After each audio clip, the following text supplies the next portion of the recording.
तर पंतप्रधान नरेंद्र मोदींच्या आज 2 ठिकाणी जाहीर सभा होत आहेत। सुरुवातीला दुपारी 12 वाजता अकोल्यामध्ये सभा पार पडेल, त्यानंतर दुपारी 2 वाजता नांदेडमध्ये सभेचं आयोजन करण्यात आलेलं आहे। महायुतीच्या उमेदवारांकरता मोदी प्रचाराच्या रिंगणात उतरलेले आहेत।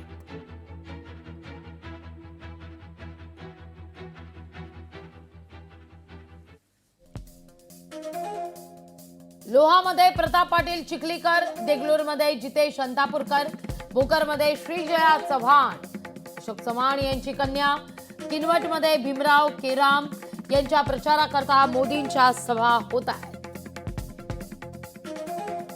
या सगळ्याचा आढावा घेतलाय प्रचार सभेपूर्वी आपले प्रतिनिधी कमलाकर बिरादार यांनी। नांदेडमध्ये आज नरेंद्र मोदी यांची सभा होणार आहे। लोकसभा पोटनिवडणुकीसाठी संतोषराव हंबर्डे व महायुतीचे विधानसभेचे उमेदवार यांच्या प्रचारासाठी नरेंद्र मोदी आज नांदेडमध्ये सभा घेणार आहेत। त्यांच्या सोबत जे आहे राज्याचे मुख्यमंत्री एकनाथ शिंदे हे सुद्धा उपस्थित राहणार आहेत। आपण आता पाहू शकतो की हा भव्य असा मंच उभारण्यात आलेला आहे।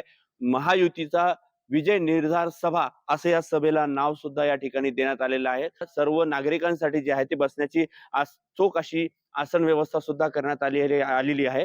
1 लाख लोक बसतील इतकी ही आसन व्यवस्था करण्यात आलेली आहे। आणि हा जो स्टेज आहे, हा जो तंबू आहे ते आपण बघू शकतो, वॉटरप्रूफ असा हा तंबू बनवण्यात आलेला आहे। आणि येथे येणाऱ्या नागरिकांना कुठली गैरसोय होऊ नये याची सुद्धा काळजी घेण्यात आलेली आहे। ॲम्ब्युलन्स असेल किंवा डॉक्टर्स असतील, नर्स असतील, या ठिकाणी पिण्याच्या पाण्याची सुद्धा व्यवस्था करण्यात आलेली आहे। आणि कुठलाही अनुचित प्रकार घडू नये यासाठी पोलिसांचा सुद्धा मोठा बंदोबस्त या ठिकाणी तैनात करण्यात आलेला आहे। आणि या मंडपाकडे येण्यासाठीचा जो मार्ग आहे त्या मार्गामध्ये सुद्धा बदल करण्यात आलेला आहे।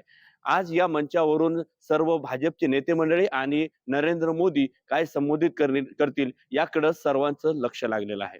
कमलाकर बिरादार, लोकशाही मराठी, नांदेड। लोकशाही मराठी ऐका, पहा, जागरूक रहा।